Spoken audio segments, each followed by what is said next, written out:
ನಿಮಗಿದು ಹೆಮ್ಮೆಯ ಚಪ್ಪಾಳೆ ಚಪ್ಪಾಳೆ ಚಪ್ಪಾಳೆ ಚಪ್ಪಾಳೆ ಚಪ್ಪಾಳೆ ಚಪ್ಪಾಳೆ ಚಪ್ಪಾಳೆ ಚಪ್ಪಾಳೆ ಚಪ್ಪಾಳೆ.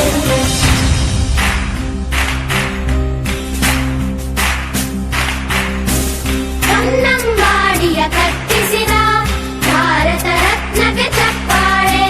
ಕನ್ನಡ ಡಿಂಡಿಮ ಬಾರಿಸಿದ ಕವಿಗಳೇ ನಿಮಗಿದು ಚಪ್ಪಾಳೆ.